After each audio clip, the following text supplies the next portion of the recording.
समता, स्वतंत्रता, बंधुता, न्याय, प्रज्ञाशील, करुणा और मैत्री का मार्ग दिखाने वाले तथागत भगवान बुद्ध, संत गुरु रविदास जी, संत कबीरदास जी, गुरु नानक देव जी, ज्योतिबा फूले जी, सावित्रीबाई फूले जी, फातिमा शेख जी, नारायण गुरु जी, साहू जी महाराज, पेरियार रामास्वामी नायकर जी, डॉक्टर बाबा साहेब अम्बेडकर जी, माता रमाबाई जी, नरेश सिंह यादव जी, रामस्वरूप वर्मा जी, जगदेव बाबू कुशवाहा जी एवं मान्यवर कांसीराम साहब सहित समाज के सभी महापुरुषों के चरणों में कोटि कोटि नमन करता हूँ। और यहाँ उपस्थित सभी माताओं, बहनों, बुजुर्गों, साथियों को क्रांतिकारी जय भीम, विनम्र नमो बुधाय।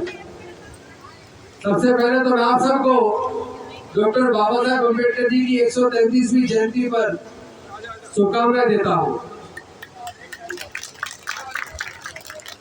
और मुझे खुशी है कि यहाँ पुरुषों के साथ साथ महिलाओं की भी संख्या है, क्योंकि जहाँ महिलाएं नहीं होती वो पुरुष आते हैं, सुन के चले जाते हैं, लेकिन समाज की स्थिति पर जो हम चर्चा करते हैं वो पुरुष जाकर अपनी पत्नी, अपनी बहन, बेटी, माँ और बच्चों को भी नहीं बताते।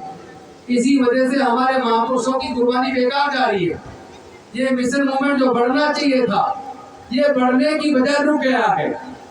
आप जरा सोच के देखो, कभी तो चिंतन किया करो कि हमारे समाज की गुलामी लगभग 3000 साल तक क्यों चली। मैं ये मानने को तैयार नहीं हूँ कि हमारे बुजुर्गों ने ये ना चाहा हो कि हमारे बच्चे भी पढ़े लिखे, आगे बढ़े, तरक्की करें।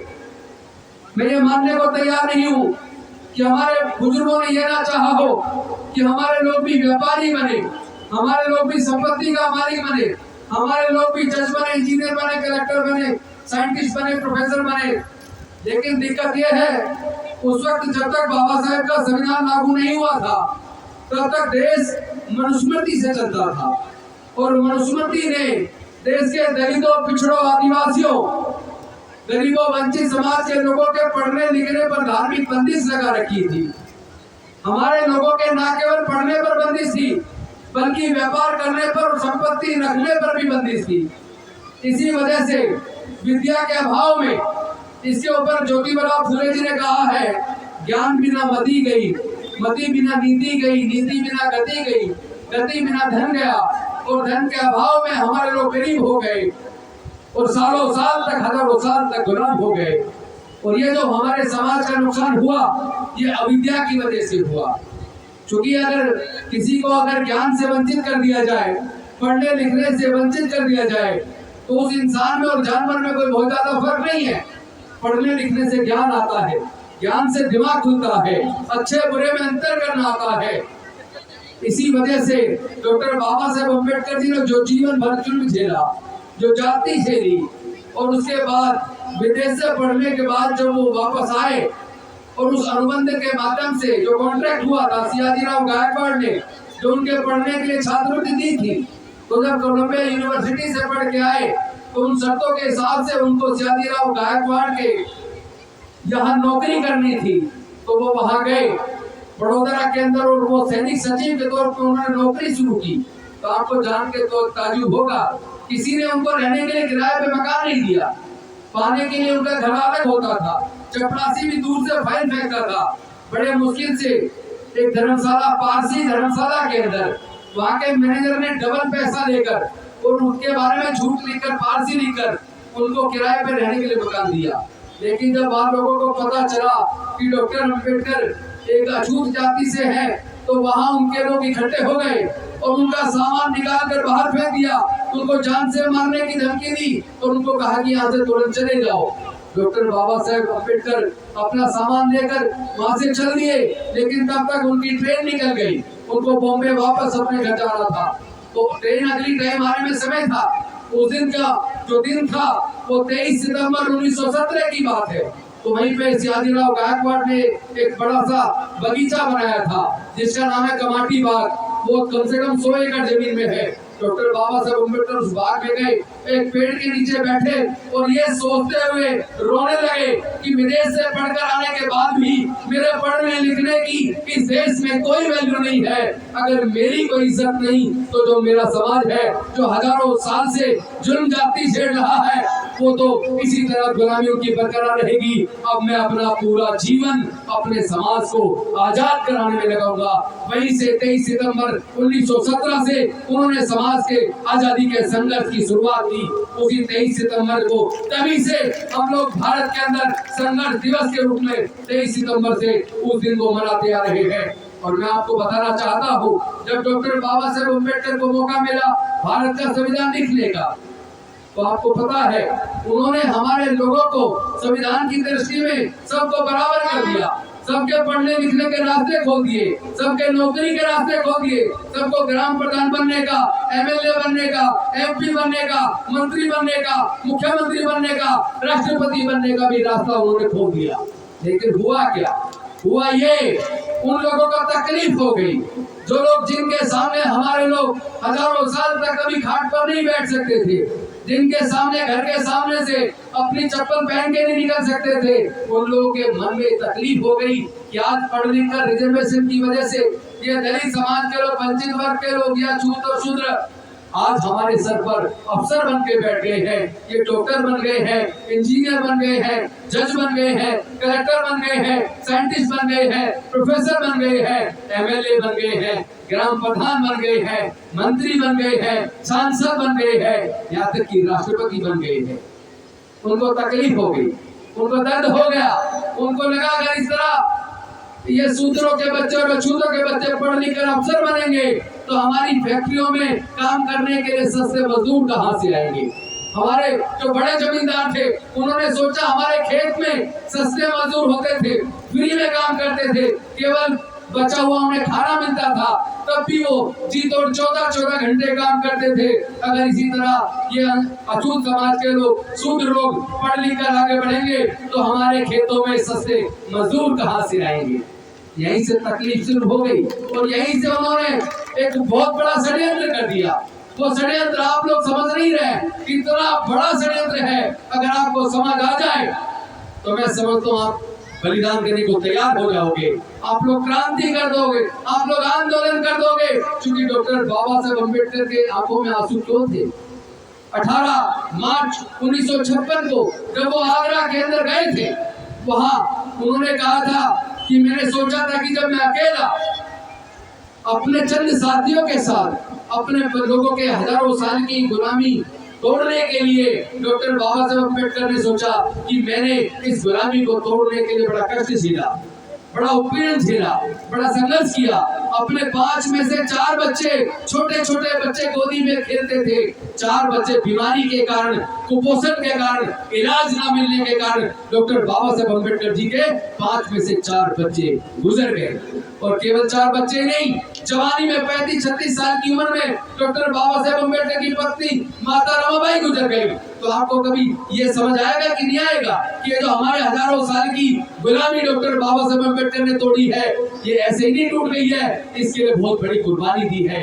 उन्होंने अपने 5 में से 4 बच्चे खो दिए, जवानी में अपनी पत्नी को खो दिया, अपना पूरा जीवन जलाकर उन्होंने हमारे पढ़ने लिखने का रास्ता बनाया, आगे बढ़ने का रास्ता बनाया, हमें अफसर बनाया, सांसद बनाया, विधायक बनाया, मंत्री बनाया। लेकिन हमने क्या किया?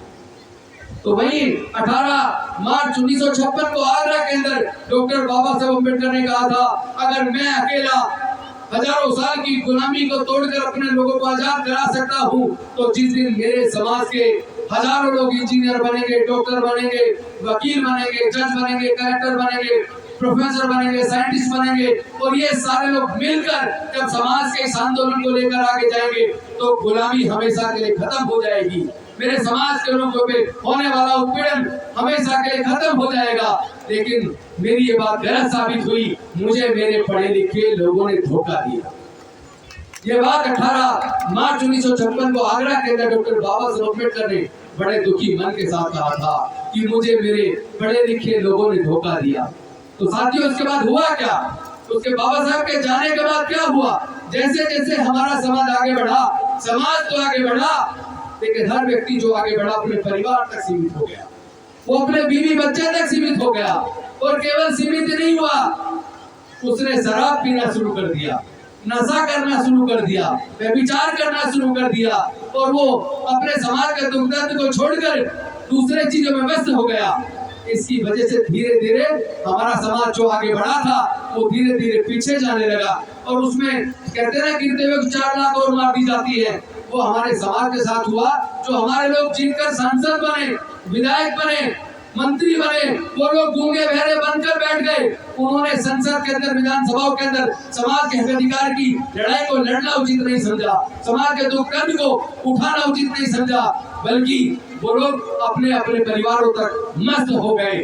और हुआ क्या, उसके बाद उन्हीं सरकारों ने हमारे एमपी एमएलए होते हुए पढ़ाई को इतना महंगा कर दिया कि धीरे धीरे हमारे हाथ से पढ़ाई चली गई। आपको शायद पता भी नहीं होगा, अभी सूचना के अधिकार से हमें सूचना मिली है, पिछले कम से कम 15 से 20 सालों में लगभग 2.25 लाख सरकारी स्कूल बंद हो गए। पता आपको, लगभग 2.25 लाख सरकारी स्कूल पिछले 15-20 सालों में बंद हो गए। मैं आपसे पूछना चाहता हूँ, क्या देश की जनसंख्या कम हो गई है या बढ़ गई है? कम हो गई है या बढ़ गई है?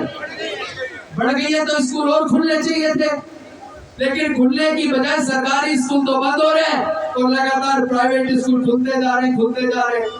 प्राइवेट स्कूल के अंदर एक बच्चे के फीस का खर्चा, किताबों का खर्चा, ट्रांसपोर्ट का खर्चा, ट्यूशन का खर्चा, वर्दी का खर्चा, सारे खर्चे जोड़ लो तो मध्यम दर्जे के पब्लिक स्कूल में एक बच्चे को पढ़ाने के लिए एक माँ बाप को कम से कम शहरों के अंदर 8 से 10 हजार रुपया खर्च करना पड़ता है।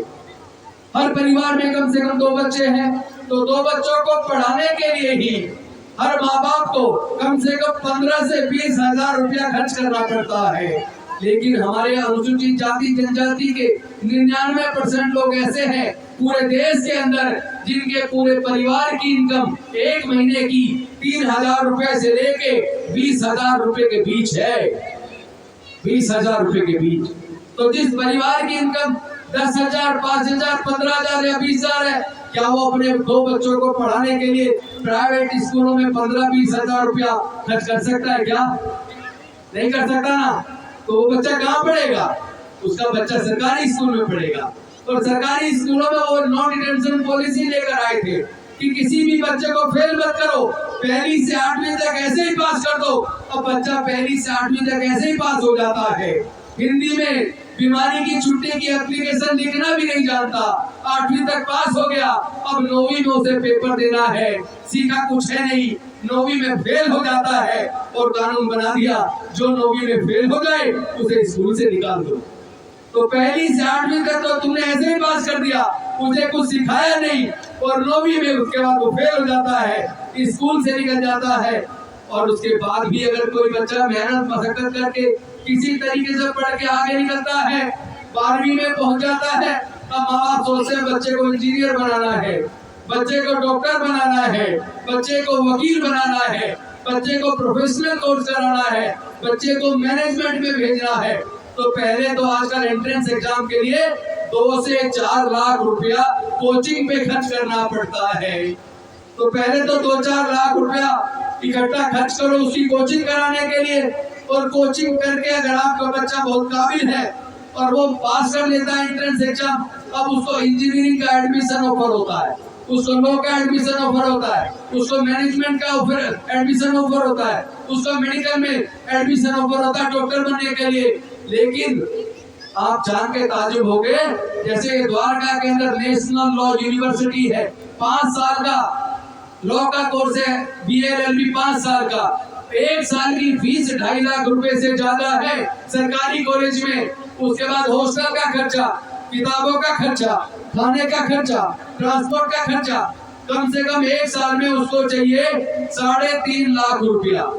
और पूरी डिग्री करने के लिए 5 साल का कोर्स है, 5 साल का कोर्स करने के लिए कम से कम चाहिए 17.5 लाख रुपया। और अगर आपका बच्चा इंजीनियरिंग में क्वालिफाई कर जाता है, उसका नंबर आता है द्वारका के अंदर Netaji Subhash institute of technology में, या उसका साबा दिल्ली के पास दिल्ली टेक्निकल यूनिवर्सिटी के अंदर 1 साल की फीस है 2.5 लाख रुपया। हॉस्टल का खर्चा, ट्यूशन का खर्चा, खाने का खर्चा, बाकी सारे खर्चे जोड़ लो तो 4 साल की इंजीनियरिंग की डिग्री करने के लिए चाहिए कम से कम 14 से 15 लाख रुपया। और अगर आपका बच्चा MBA के अंदर IIM में सेलेक्ट हो जाता है तो उस डिग्री को करने के लिए 2 साल की फीस का खर्चा 44 लाख। हॉस्टल का खर्चा, किताबों का खर्चा, बाकी खर्चे, खाने का खर्चा अलग है, उसको और जोड़ लो तो कम से कम चाहिए 55 लाख। अब मैं आप सबसे पूछना चाहता हूँ, जितने माता बहने बुजुर्ग जवान हमारे युवा साथी बैठे हैं, आप बताइए क्या हमारे समाज के 99% ऐसे लोग नहीं है जो एक महीने में 20,000 से नीचे कमाते हैं? है नहीं है? तो क्या ऐसे लोगों के बच्चे कभी इंजीनियर, डॉक्टर, जज, कलेक्टर, साइंटिस्ट, प्रोफेसर बन पाएंगे क्या? पहले तो डॉक्टर बाबा साहब अम्बेडकर बना गए, वजीफे की भी व्यवस्था कर गए, रिजर्वेशन भी दे गए, पढ़ने का रास्ता भी खोल गए, और उस वजीफे से ही लोग अपनी फीस जमा कर देते थे, उसी से वर्दी भी सिलवा लेते थे, और उसी से वो डिग्री करके नौकरियां पा जाया करते थे। लेकिन आजकल सरकारों ने वजीफा खत्म कर दिया, सरकारों ने वजीफा खत्म कर दिया और पढ़ाई को इतना महंगा कर दिया। ये जो मैं फीस कॉलेज की बता रहा था, ये तो मैं सरकारी कॉलेज की बता रहा हूँ, प्राइवेट की बात नहीं बता रहा। इसका मतलब सरकारों ने जानबूझकर, ताकि दलितों के, अछूतों के, पिछड़ों के, गरीबों के, मजदूरों के, किसानों के बच्चे पढ़ लिख कर जज ना बने, वकील ना बने, कलेक्टर ना बने, डॉक्टर ना बने, इंजीनियर ना बने, प्रोफेसर ना बने, साइंटिस्ट ना बने तो केवल और केवल मजदूर बने। वो उन्हें दर्द होता है, वो चाहते नहीं है कि हमारे बच्चे पढ़ लिख के आगे बढ़े। तो ये सारी साजिश सरकारों ने रची है। और ये जो सब डॉक्टर बाबा साहब अम्बेडकर अपने 4 बच्चे और जवान पत्नी को गंवाकर जो हमें देकर गए थे, वो लगभग 75% छीन चुका है, 75% छीन चुका है, 30% बचा है, वो भी छीनने वाला है। क्योंकि सरकारों ने इंडियन रेलवे बेच दिया, भारत के बैंक बेच दिए, इंश्योरेंस कंपनियां बेच दी, एयर इंडिया को बेच दिए, एयरपोर्ट बेच दिए, बंदरगाह बेच दिए, आईटीडीसी के होटल बेच दिए, एक एक करके जो सार्वजनिक उपकरण की कंपनियां थी वो सारी बेच दी, प्राइवेटाइज कर दी। और जो प्राइवेटाइज हो गया वहां का रिजर्वेशन खत्म हो गया। आप याद करो, हमसे 30-40 साल पहले कभी कभी तो एक एक घर में 4-4-5 सरकारी नौकर होते थे, और आज पूरे बस्ती में ढूंढोगे तो 2-3 मुस्लिम जमीनें की जिनकी सरकारी नौकरी लगी हो, यानी सरकारी नौकरी लगने का रास्ता बंद हो गया, प्रोफेशनल कोर्स में पढ़ने का रास्ता बंद हो गया, और ऊपर से इतना पैसा है नहीं कि आप व्यापार कर लो। तो हमारे आने वाले बच्चों के भविष्य का क्या होगा? हम इसी तरह हम देखते हैं कि पूरे देश के अंदर अगर कोई वो आ जाए कथावाचक जो अंधविश्वास, पाखंडवाद फैलाता है, नफरत फैलाता है, वो कथावाचक की सभा में, पूरी सभा में हजारों लोग आते हैं, महिलाएं जा जाती हैं, और कई कथावाचक कहते हैं कि जिस महिला के गले में मंगलसूत्र ना हो और सर पे माथे पे सिंदूर ना हो, समझ लो प्लॉट खाली है। और ऐसे कथावाचक जो महिला विरोधी है, उनको सुनने के लिए महिलाएं लाल लगा के बैठती है। और जहाँ समाज के दुख दर्द पे चर्चा होती है, बाबा साहेब के बलिदान पे चर्चा होती है, समाज को तरक्की के रास्ते में कैसे ले जाना है, कैसे मुक्ति मिले, उसमें हमारे लोग आते नहीं है, आधे से ज्यादा कुर्सियां खाली रहती है। कैसे काम चलेगा? तुम्हारे इस दुख तकलीफ को आने वाले समय में कौन दूर करेगा? तुम क्या समझ के बैठे हो डॉक्टर बाबा साहब अम्बेडकर दोबारा वापस जन्म लेंगे, वो वापस आएंगे, फिर से तुम्हारी गुलामी दूर करेंगे, फिर से तुम्हारे तरक्की का रास्ता बनाएंगे? ये होना संभव नहीं है। इसका एक ही मार्ग है, अपने खुद के बच्चों में से डॉक्टर बाबा साहब अम्बेडकर पैदा करो, अपनी लड़कियों में से सावित्रीबाई फुले, माता रमाबाई पैदा करो, कुर्बानी देने के लिए। आप कहते हो शहीद भगत सिंह पैदा हो, लेकिन पड़ोसी के घर में हो। अरे पड़ोसी के में क्यों हो, मेरे खुद के घर में क्यों ना हो? हमें खुद अपने बच्चों को कुर्बानी सिखानी होगी। हमें अपने बच्चों को बाबा साहब ने किस तरह का बलिदान देकर हमारे आगे बढ़ने का रास्ता बताया था, कैसे रास्ता बनाया है, क्या कुर्बानी दी है, अपने बच्चों को समझाना पड़ेगा। लेकिन ज्यादातर मुझे खुशी है कुछ महिलाएं और बच्चे भी हैं, कम से कम ये तो जाकर अंधविश्वास, पाखंडवाद को छोड़ेंगी। मैं पूछना चाहता हूँ, जब तक बाबा साहब नहीं आए थे, क्या उससे पहले हमारे बुजुर्ग, हमारी माताएं बहनें पूजा पाठ नहीं करती थी? क्या करती थी ना? तो तब गुलाम क्यों थे हम? तब हमारी नौकरियां क्यों नहीं लगती थी? तब हमारे पढ़ने लिखने के रास्ते बंद क्यों थे? तब हमारी बहन बेटी की इज्जत क्यों कर विरोध करने पर बस्तियां जला दी जाती थी? तो जिनकी पूजा हमारे बुजुर्ग, हमारी माताएं बहनें करती थी, कभी कोई हमें बचाने आया क्या? कोई हमारे पढ़ने के रास्ते खोलने आया क्या? कोई हमारे व्यापार करने के, संपत्ति के रास्ते खोलने आया क्या? किसी ने हमारी गुलामी की तरफ आंख खोलकर देखा क्या? ये हजारों साल की गुलामी पूजा पाठ करने के बाद भी चलती रही।